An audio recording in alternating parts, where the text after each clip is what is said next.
विद्वता और मानवता। एक बहुत बड़ा मंदिर था। उसमें हजारों यात्री दर्शन करने आते थे। सहसा मंदिर का प्रबंधक प्रधान पुजारी मर गया। मंदिर के महंत को दूसरे पुजारी की आवश्यकता हुई और उन्होंने घोषणा करा दी कि जो कल सवेरे पहले पहर आकर यहाँ पूजा संबंधी जांच में ठीक सिद्ध होगा उसे पुजारी रखा जाएगा। बहुत से विद्वान सवेरे पहुंचने के लिए चल पड़े। मंदिर पहाड़ी पर था। एक ही रास्ता था, उस पर भी कांटे और कंकड़ पत्थर थे। विद्वानों की भीड़ चली जा रही थी मंदिर की ओर। किसी प्रकार कांटे और कंकड़ों से बचते हुए लोग जा रहे थे। सब विद्वान पहुंच गए। महंत ने सबको आदरपूर्वक बैठाया। सबको भगवान का प्रसाद मिला। सबसे अलग अलग कुछ प्रश्न और मंत्र पूछे गए। अंत में परीक्षा पूरी हो गई। जब दोपहर हो गई और सब लोग उठने लगे तो एक नौजवान वहां आया। उसके कपड़े फटे थे। वह पसीने से भीग गया था और बहुत गरीब जान पड़ता था। महंत ने कहा, तुम बहुत देर से आए। वह बोला, मैं जानता हूँ। मैं केवल भगवान का दर्शन करके लौट जाऊंगा। महंत उसकी दशा देखकर दयालु हो रहे थे। बोले, तुम जल्दी क्यों नहीं आए? उसने उत्तर दिया, घर से बहुत जल्दी चला था।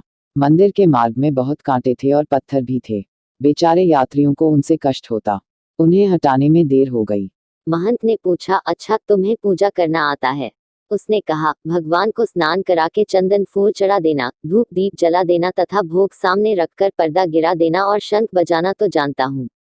महंत ने पूछा, और मंत्र? वह उदास होकर बोला, भगवान से नहाने खाने को कहने के लिए मंत्र भी होते हैं, यह मैं नहीं जानता। अन्य सब विद्वान हंसने लगे कि यह मूर्ख भी पुजारी बनने आया है। महंत ने एक क्षण सोचा और कहा, पुजारी तो तुम बन गए। अब मंत्र सीख लेना, मैं सिखा दूंगा। मुझसे भगवान ने स्वप्न में कहा है कि मुझे मनुष्य चाहिए। हम लोग मनुष्य नहीं हैं, दूसरे आमंत्रितों ने पूछा। वे लोग महंत पर नाराज हो रहे थे। इतने पढ़े लिखे विद्वानों के रहते महंत एक ऐसे आदमी को पुजारी बना दे जो मंत्र भी न जानता हो, यह विद्वानों को अपमान की बात जान पड़ती थी।